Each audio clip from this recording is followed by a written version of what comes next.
ఆడుదాం ఆంధ్ర అంటూ అందరి జీవితాలతో జగన్ ఆడుకున్నారు. అన్ని సంఘాల వర్గాల వారిని జగన్ వదిలిపెట్టలేదు.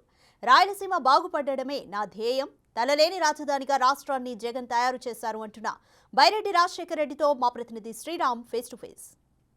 కర్నూలు నగరంలో ఈరోజు బైరెడ్డి రాజశేఖర రెడ్డి ఆధ్వర్యంలో ఆత్మీయ సమ్మేళన కార్యక్రమం చేపట్టడం జరిగింది. మనతో మాట్లాడడానికి బైరెడ్డి రాజశేఖర రెడ్డి ఉన్నారు. సార్ చెప్పండి, ప్రధానంగా ఈరోజు మీరు చేపట్టినటువంటి కార్యక్రమంలో ఎలాంటి నిర్ణయం తీసుకున్నారు? నిర్ణయం ఏముంది? జగన్మోహన్ రెడ్డిని పడగొట్టాలా, ఈ అరాచక పాలనను అంతం చేయాలి, ఈ ఆంధ్రప్రదేశ్ను మళ్ళీ తిరిగి ఇంతకుముందు ఉన్నటువంటి ఆంధ్రప్రదేశ్గా దీన్ని తీర్చిదిద్దాలి. ఈయన అన్ని రంగాలలో నాశనం చేశాడు, అందరితో ఆటలాడుతున్నాడు. వాస్తవమే, ఆడదాం ఆంధ్ర అన్నటువంటిది నిజమే. అందరితో చెలగాటమాడాడు. ఆట కాదు, చెలగాటం. అన్ని జీవితాలతో, ప్రతి మనిషితో, కరెంటు బిల్లుల కాడి నుంచి, అధిక ధరల కాడి నుంచి, అన్ని రంగాల్లో నిరుద్యోగులతో, ఉద్యోగులతో ఎవరిని వదిలిపెట్టలేను. ఒక శాడిజం మాదిరిగా అన్ని వర్గాలను పట్టుకొని కొట్టాడు ఈయన ఈ 5 ఏళ్ళు.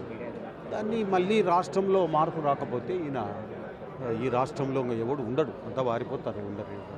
మీరు ఇప్పటికే రైతులకు సంబంధించి సాగు, త్రాగునీటు, నియామకాలకు సంబంధించి రాయలసీమ ప్రాంతం వెనుకబడింది అనేటటువంటి నినాదంతో ముందుకు వచ్చారు. రానున్న రోజుల్లో బైరెడ్డి రాజశేఖర రెడ్డి ఎలా ముందుకు అదే నినాదంతో వెళ్తాం. నీళ్లు, నిధులు, నియామకాల మీదనే రాయలసీమకు న్యాయం జరిగే విధంగానే చివరి మరి శ్వాస వరకు కూడా ఆ నినాదంతోనే ముందుకెళ్తాం. రాయలసీమ బాగుపడేది మాకు కావాలి. ముఖ్యంగా ఆంధ్రప్రదేశ్ ఏదైతే ఈరోజు తల లేనటువంటి మొండెంగా దీన్ని తయారు చేశారు, ఆంధ్రప్రదేశ్ను, రాజధానిని, పోలవరాన్ని అన్ని రకాలుగా నాశనం. దీన్ని మళ్ళీ దీనికి జీవం పోయాల్సినటువంటి అవసరం. ఇది నిర్జీవంగా తయారైనటువంటి ఆంధ్రప్రదేశ్, దీన్ని జీవం పోసి మళ్ళీ పూర్వ వైభవాన్ని తీసుకురావాల్సినటువంటి అవసరం. ఇటీవల జరిగినటువంటి కదిల్రా అనేటటువంటి ఆ కార్యక్రమంలోనే టీడీపీ అధిష్టానంతో మీరు కలుస్తున్నారనేటటువంటి వార్తలు వచ్చాయి. ఇప్పటికీ ఎలాంటి అధిష్టానం నుంచి ఎలాంటి మూమెంట్ ఉందంటారు మీకు? ఆయన మరి రాజమండ్రి జైల్లో అక్రమంగా అరెస్ట్ చేసినప్పుడు కూడా నేను వెళ్ళొచ్చాను, నా సానుభూతిని ప్రకటించి వచ్చాను. భువనేశ్వరి గారితో మాట్లాడి ధైర్యాన్ని చెప్పి వచ్చాను. ఆనాడు కూడా చెప్పాను నేను.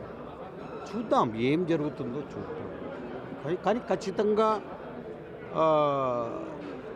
మాకంటూ మా యొక్క లక్ష్యం ఈ ఆంధ్రప్రదేశ్ బాగుపడాలంటే జగన్మోహన్ రెడ్డి ఓడిపోవాలి. This is the main target. Nandikotkur ప్రధాన సర్కిల్లో కూడా చూసాము, సిద్ధం అనేటటువంటి వైసీపీ బ్యానర్లకు దీటుగా 1000 రెట్లు మేము సిద్ధం అంటూ కూడా మీ బ్యానర్లు వెలిశాయి. ఎలా చూస్తారు?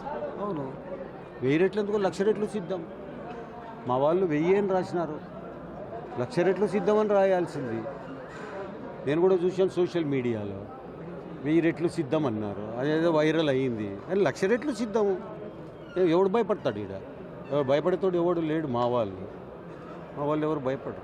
ఎందుకంటే న్యాయంగా వెళ్ళే వాళ్ళే మా వాళ్ళు, అన్యాయం మీద పోరాటం చేసే వాళ్ళే మా వాళ్ళు. 1,00,000 రెట్లు చేస్తారు.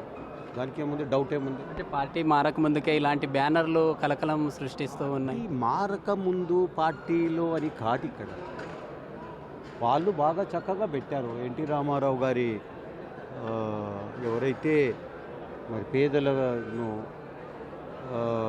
మరి పెద్దపీట వేశాడో, ఎవరైతే ప్రజలే దేవుళ్ళు, సమాజమే దేవాలయం అని చెప్పి ఎవరైతే నినాదంతో ముందుకు తీసుకెళ్లారో ఆయన అందరి హృదయాల్లో ఉన్నారు.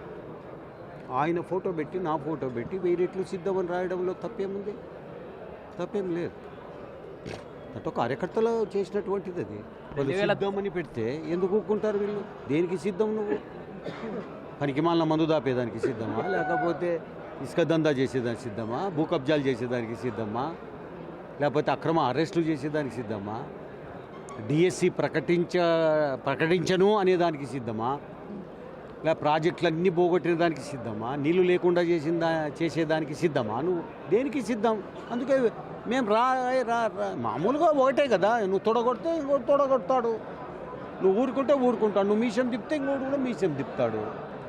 అది జరిగింది. అంటే రానున్న రోజుల్లో ఖచ్చితంగా గెలుపు దిశగా ముందుకెళ్తాము. అయితే ఇప్పటికే ఉన్నటువంటి వైసీపీ పాలనకు సంబంధించి ఎలాంటి అరాచకాలు చేసిందనే దాని మీద మేము ఫైట్ చేస్తూ ఉన్నాము. అయితే రానున్న రోజుల్లో కూడా సాగు త్రాగునీటి అనేటటువంటి సమస్యల మీద రాయలసీమ సంబంధించినటువంటి జిల్లాల్లో ఖచ్చితంగా తమ పోరాటం ఉంటుందంటూ కూడా తెలుపుతున్న పరిస్థితి. అయితే రానున్న రోజుల్లో కూడా తెలుగుదేశం పార్టీ అవకాశం ఇస్తే ఖచ్చితంగా ముందుకెళ్తామంటూ కూడా తెలుపుతున్న పరిస్థితి. వీడియో జర్నలిస్ట్ నగేష్తో శ్రీరామ్, బిగ్ టీవీ, కర్నూలు.